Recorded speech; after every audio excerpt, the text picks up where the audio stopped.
All right, we're gonna have some fun. This festival's been on 28 years, but I was just saying, I've never met anybody like BP. I don't think anybody else has here, right? So we can go like a million different directions with this Q&A, but I just want to ask you, how did you eventually come across BP? Because there's so much footage there, the whole process, the genesis of the idea. Just walk us through how this, it's a lot of footage, right? How did it come to be? Okay. We met BP about 10 years ago. There was footage there. That was through Neil. This is all Neil's idea and suggestion. So the footage we had initially was the Austin footage that we saw at the end, which is thanks to Radek here. Round of applause to Radek.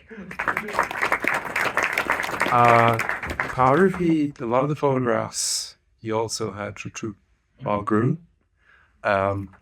Legendary Oscar. All middle of the film had to be altered at the last minute, so it was a radically different cut maybe only a year or two ago. So all those photographs of Silverhead, Boomtown Rats, Sinead O'Connor, Shave, we found maybe 10,000? No, 18,000? It's not like down the back of the couch. I spent a day, he said, Al, I want to tell you something. I've loads more photographs. I'm like, oh, great. And he just opened a door, and it was a room full of books, everything. There was a bed against a wardrobe, and the wardrobe was packed to the very top. So we had to lift everything away and dig our way down to the bottom. And in there that's where all the Zeppelin photographs and that came from. No one's ever seen them before. It's like they're literally just negatives found, and it's a very small amount, but it's in the film really well. It turns out because a massive photography archive that he's as an archive Jen. I wanted to just jump in on it. Like there were good segues though. Is it talk about like an exhibit, like a photo exhibit? Get some bands together. Maybe CraicFest next year. Photo exhibit. It's not. But seriously, a photo exhibit would be great. He had an exhibit, his first photo exhibit in Dublin way back. We filmed it. It was going to be in the dock, but like lots of those days it got cut. Maybe 4 to 5 years ago. Very successful. So let's talk about getting the talent. I mean, you got some amazing legendary acts in there. Jeff Harry, Clem, Bob Geldof, How did that come about? Terence, what you have in Beep's film is his friends, Yeah, right. Because like he will say, maybe unlike other people in the industry, he chose who he worked with, and he only worked with his friends. So, the people who were in his film were his friends. Was there any direction when you were in the editing room you were like, well, we could go this way or another way there? Was he involved in the process? Because obviously he's very talented, very creative. Were there moments you went, okay, well, that's a good idea, BP, because he's a very talented guy. Was there a collaborative process for him involved? Yes, but also no. But yeah, no. Politician. I got a cat, but I like those too. We tried cutting the film a few times very early, and as I explained, there wasn't material there. Right. So there was a process up to about 2 years ago where the material, which is a story you wouldn't believe, so probably best not tell anyway. Yeah. But a few events, the whole thing just opened up. And at that point, they reconfigured the whole film. So we'd cut a bit, show it to him, and initially he liked nothing, but once we got the story, he kind of liked, which is what's up there. So you show him a 5-minute clip, a 15-minute clip, and he'd say, don't like that photograph. And you'd change the photograph, but that was largely the height of... Yeah, I mean, I do think, film is a director's medium, and it's Alan's film. It's also Beep's film in a way, but I mean, I think 100% of the films that are made by the people who don't give up. And Alan is a man who doesn't give up. I'd also think myself, or BP and myself, have the same sensibility, because he'd have a crazy idea and I go, fucking love it, or vice versa. Like we were always, even up to a few weeks ago, geared for that big fight. Yeah. Anything that was even a bit of push and pull was like minutia. Yeah, well, you spent a long time working together, and you developed relationship and a kind of a What was it, 10 years you said, right? yeah, about 10 years. That's a long time. I mean, A long time. yeah. So 10 years ago, BP was on the radio recently, and they said to him, I don't know, how did it come about that you made a documentary about your life? And he said, well, there was this con man called Neil Carver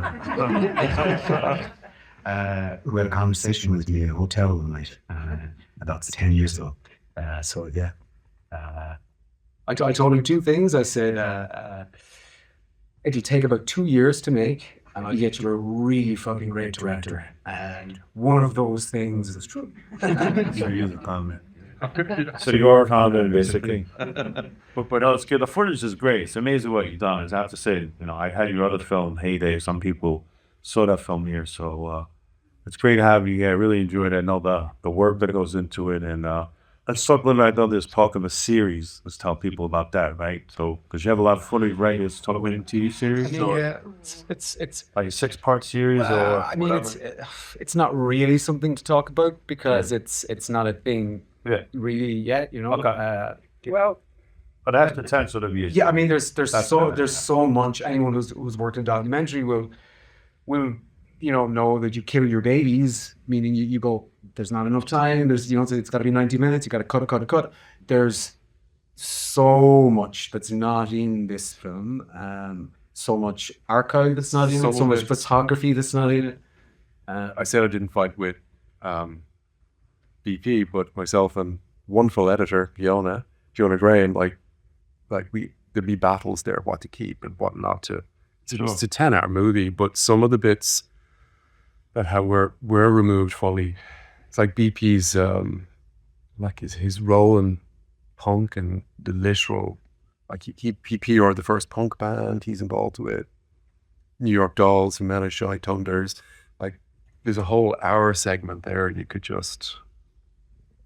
It's not even deleted scene. I think Clem summed it up when and Deborah Harry Blondie would talk about, wow, he's talented. Like, we never knew this whole time. Yeah. It was like BP's orbit, but he had talent the whole time, being around these talented people, which I thought it's a very interesting juxtaposition his whole career, Now he's singing and DJing. What is it when I say he's mercurial? Yeah, he's the kind of guy who could have done anything, Right. And he did quite a few things. Absolutely, yeah, you can see that. It comes across in the film, I want to open up some questions. I know we have some photographers and music people here, so does anybody have any questions? Someone on the back? Anyone? It's got to be somebody with it. There we go. Right in the back. Go ahead. What was the most intriguing thing that you learned about him that you did, at the start of the documentary process 10 years ago? That's a good question. That's a intriguing thing about him. It's probably not from my end, probably not a rock and roll thing. It's just where he came from. Like his whole Germany to public school. It was the early stuff. The fact he grew up in post-war Germany, I thought was. I mean, it's not a very Led Zeppelin answer, but I just thought that was fascinating. It's almost like a movie structure that was there. I just thought that was absolutely fascinating. I guess it's the probably the photography, because for a long time we were saying, I know, isn't it a shame he didn't have a camera with him? And then 7 years in, we realized he did. Maybe we should tell us that 7 years ago we were doing this. It's amazing, Yeah. And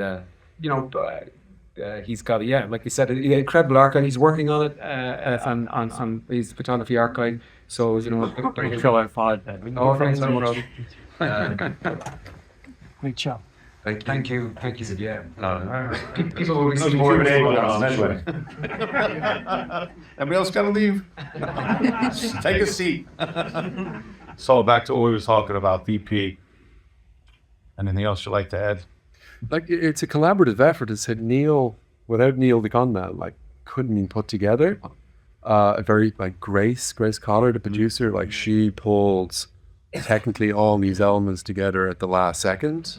Like Fiona, the editor, myself, hours that takes a lot when you go to make a film as well as director and producers. Absolutely. you know, if you get to the end and you have a film and nobody died and nobody went mad, Well, you're But it's a success. yeah. I got time for one more question because we have the next film coming in. Last one. Yes, John, I'll get to you. I'd like to compliment you on the sound in the film. Not something everybody mentions, but I thought it was very good. Oh, nice. Thanks. And it's this lady right here. Sex and drugs and rock and roll.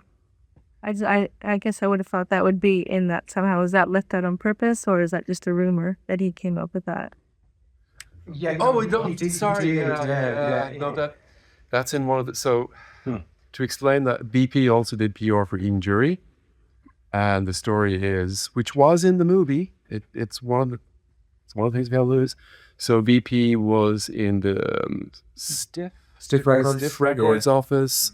He was at his desk just tapping away the pencil, going Black Hill. sex and drugs and rock and roll. Black Hill Records, yeah. And Ian just grabbed it and wrote it down, and the text in it. So like he acknowledged it, but yeah. Well, thanks for bringing us into the orbit of BP Found. No, thanks for